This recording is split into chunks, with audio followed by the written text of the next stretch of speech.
Welcome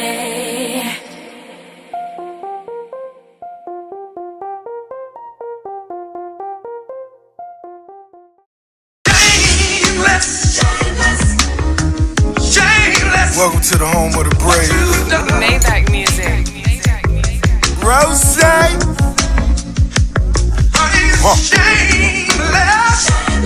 I'm so self-made.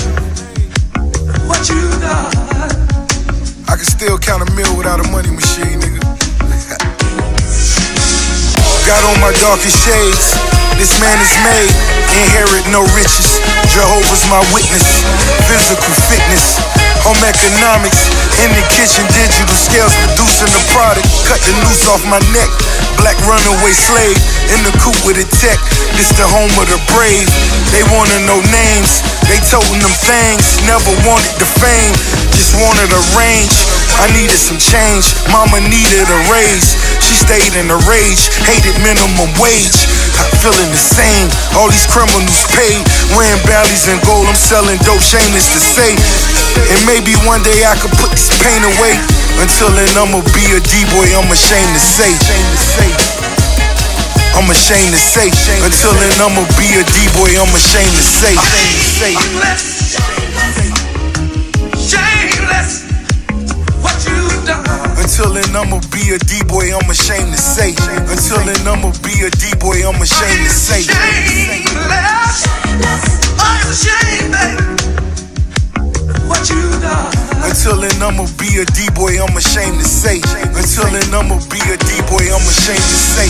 Before I was a fetus, had the genes of a leader. I mean, look at my features, educated my teachers. I was calling them plays, you were still in the bleachers. Booby gave me the game, changed to give me some sneakers. Now I'm roaming the block, got missing the top, meaning missing the roof. Hope you listening, y'all. I was dealt a few blows, I felt a few lows, even shed a few tears. I traveled that road, went from walking on gravel, now I'm riding on Vogues. 50 M's in the bank, I get me 200, I'm gone. Still so close to the hood, I'm ashamed to say. All the money in the world can't take this pain away. It's just another story at the campfire. Courtside seats with the franchise. I think about my niggas doing 25, shining bright. Who am I for you to criticize? Shameless. What you done? Until then I'ma be a D-boy, I'm ashamed to say. Until then I'ma be a D-boy, I'm ashamed to say. Shameless. I'm ashamed, baby. What you done? Until then I'ma be a D-boy, I'm ashamed to say. Until then I'ma be a D-boy, I'm ashamed to say. I'm smoking psychedelics, I hustle like a felon. Hottest record label, but still in all I'm chillin'. Not a crack in my voice, this young nigga so poised. First you stack you some money, then go to war with them boys. Anybody could get it, hand his mammy some tissue. Better ring the alarm, cause we bringing them pistols. Have us singing them songs, speaking on sensitive issues. These emotional niggas, and most of them killers. They moving in silence, but they follow your Twitters. These the games that they play, they study your Instagram pictures. See, I live by the code that the mafia wrote. When he ran his mouth, me, I'd rather smoke. I'd rather listen, he had to ask permission. I had to make a way, I had to add commission. Until the day I'm slain, the commission remains. Net worth over $1 billion, I'm ashamed to say. Shameless. What you done? Until then I'ma be a D-boy, I'm ashamed to say. Until then I'ma be a D-boy, I'm ashamed to say. Shameless. I'm ashamed, baby. What you done? Until then I'ma be a D-boy, I'm ashamed to say. Until then I'ma be a D-boy, I'm ashamed to say. Maybach music.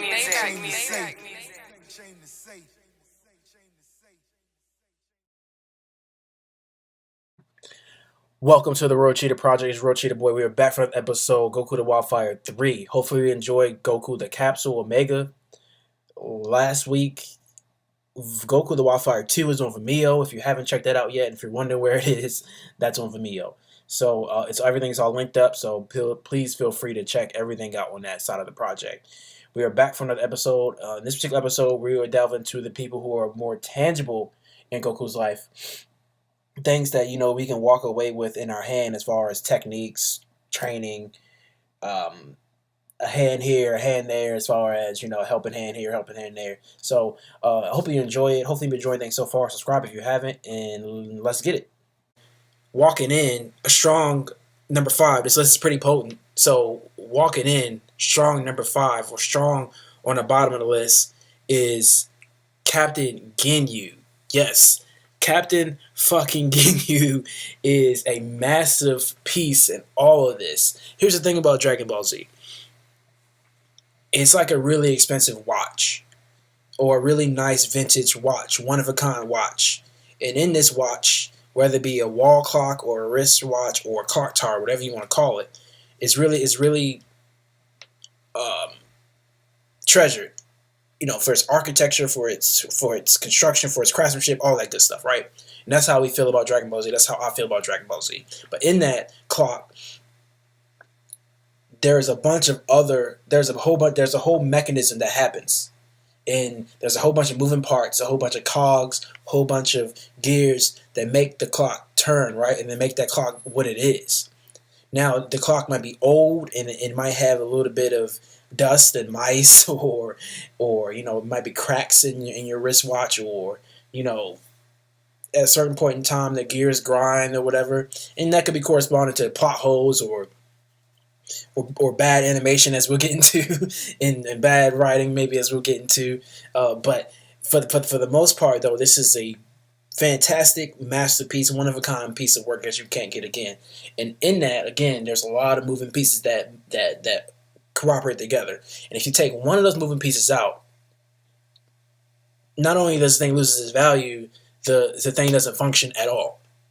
That being the case, Captain fucking Ginyu is a big cog, and not even just the success of the whole series, but the success of Goku. Captain Ginyu, it goes understated for a few reasons. Just because I think there was a layover filler. The main artists might have took a break before Frieza, and they let the interns handle this, because the animation is bad and the writing's bad, and it's not nearly as good as it was, and it's not nearly as good as it's going to be right at this point. So I think this is kind of just like a layover, stuck in the airport, or interns, doing their thing. Interns are probably beasts now, but at the time, that was just like, okay, you guys do this, we're going to take a break. You guys do these 4 episodes, but no matter how that was, for us visually, how shitty that was for us as viewers, contextually, this was a pretty significant and dire, drastic situation for Goku. And if he doesn't make it out of this, then everything's for naught. The training and the capsules for naught. All the Dragon Balls for naught. Everything is for naught. And it was real. This was really bad. This was really crucial, and it kind of got underplayed again because of what was to come. And it kind of falls under that filler scope. But if you really look at it, man, this was a dicey situation and it could have went real bad. But everything that Goku gained out of this really, it could be argued that this is really, really what made Goku who he was, as far as Namek is concerned. Now, everybody got certified Namek, right? I mean, Namek was the time everybody got certified. Gohan got certified, Vegeta got certified, and with this, Goku certified. Because coming off the training, Goku might have been feeling himself a little bit. Goku might have, perhaps Goku might have been, after he ran through the Ginyu Force, he might have been smelling himself a little bit. Let's just say there was only 4 Ginyus, right? The Turd Ginyu and Jace, Berta, and Raccoon. If we have that changes everything. Captain Ginyu gives Goku that edge, that chip on his shoulder, and lets Goku know that it's not playtime out here. It's time to stop playing around and level up. And Goku at this point certifies his crown as king level up after this point. Obviously, the in my opinion, the training in the capsule is Goku's magnum opus, and is really where Goku gets his crown. But then again, this I don't think that crown becomes heavy, it becomes official until after the Captain Ginyu thing. It's something about this Ginyu fight. It's something about this Ginyu fight that really puts an edge on Goku and puts a chip on his shoulder, and it's just the extra little spice, it's just that extra little something in the chili that really makes this chili one of a kind. And obviously this chili has a bunch of other things in it, which we're about to get into, but especially on that track, our success is not our own. And Dragon Ball Z, all the shit you can get Dragon Ball Z about plot holes and whatever you want to call it, you can give it just as much credit and kudos as being, for its character development. Dragon Ball Z is way ahead of its time. And for how all the characters intertwine and intermingle, this COG concept, right?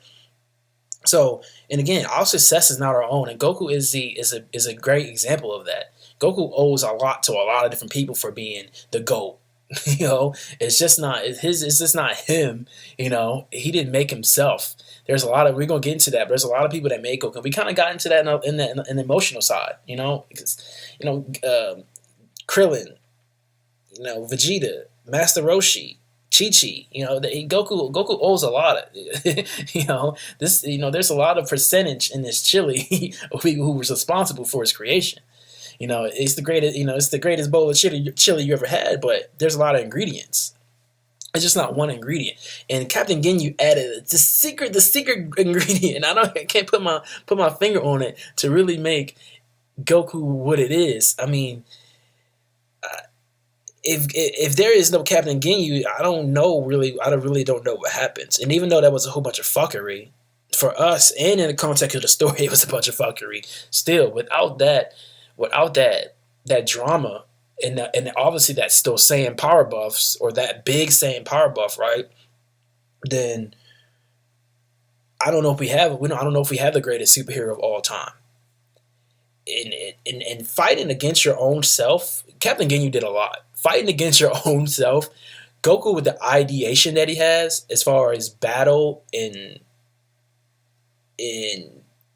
his imagination, as far as battle theory, battle application, training theory, training application. Goku's. I said this, like I said before, this man has a lot of intangibles, and ideation is one of them. And with that, no telling what he gained from fighting his own self. And maybe that's what it was. But it was something about this fight that really pushed Goku over the edge, because Captain Ginyu, even before the change now bullshit, showed Goku that his training wasn't enough. His training was what he needed to do.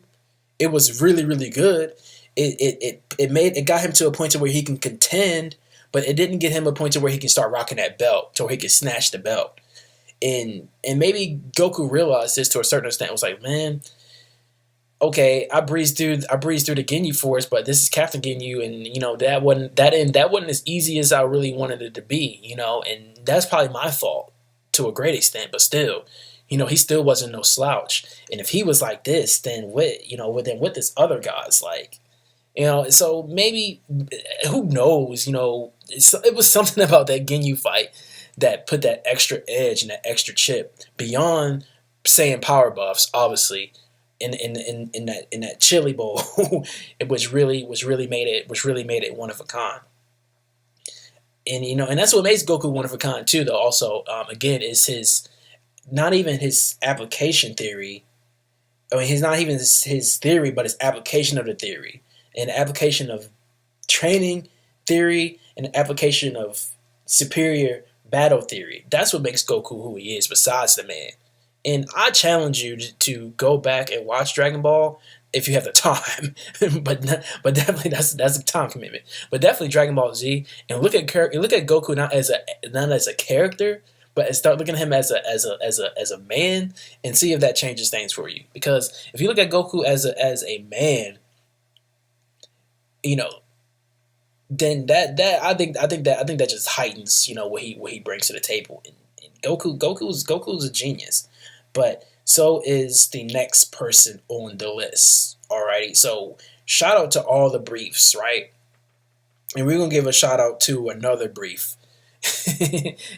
And that's Vegeta Brief, right? I think he might have took Bulma's name. Vegeta Brief. Let's say that. All right. King Capsule, or the Prince of Capsule Corp, right?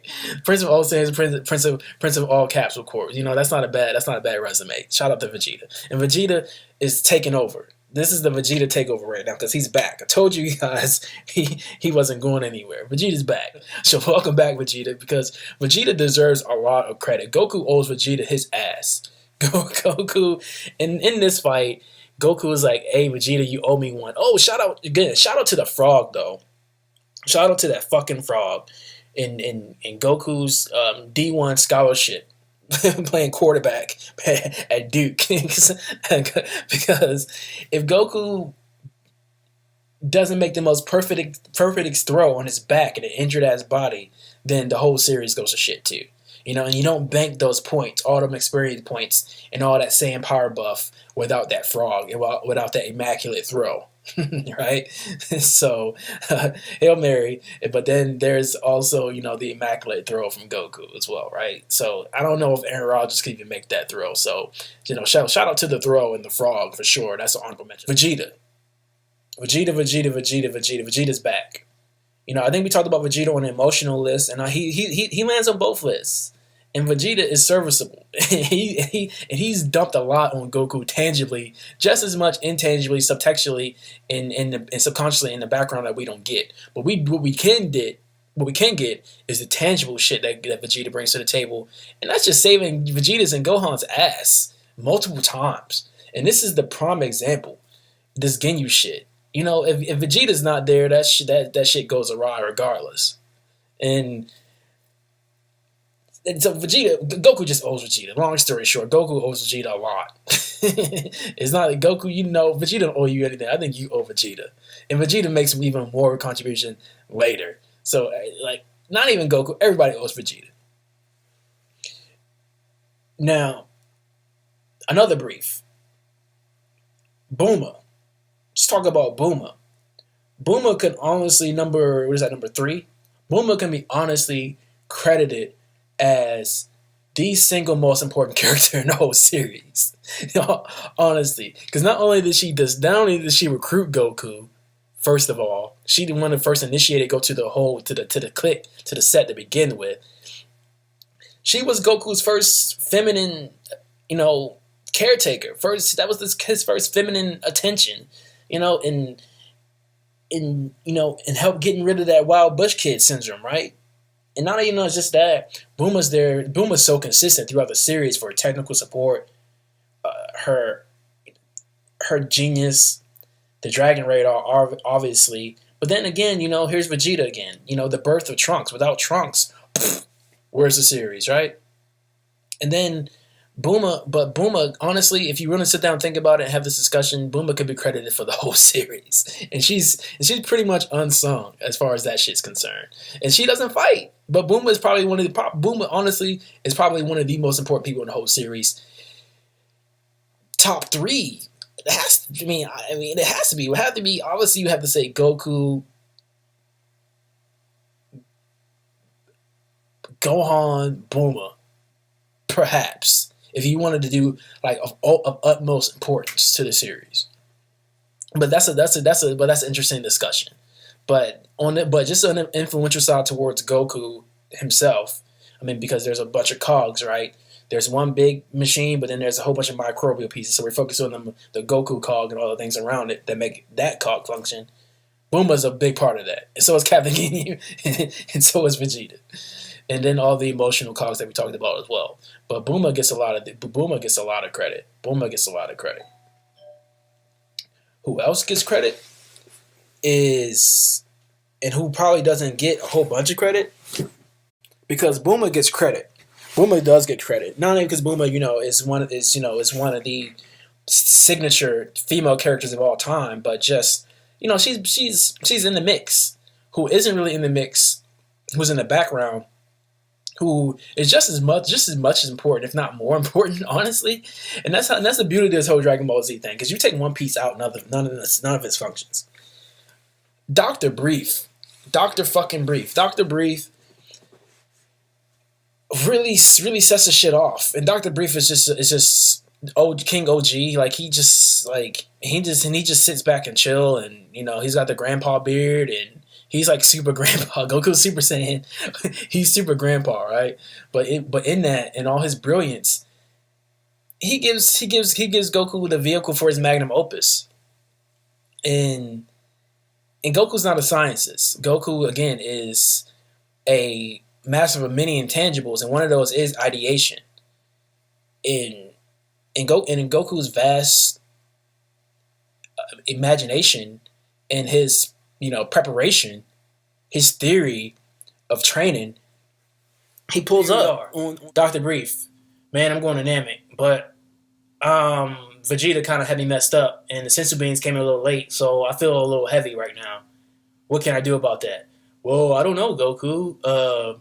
What do you want me to tell you? I'm the scientist. I can build your spaceship. Okay, how about this? Boom is the shit. You're her daddy, and you got all these billions and billions of dollars. So how about this? I was training with King Cod Planet, right? Yeah, right.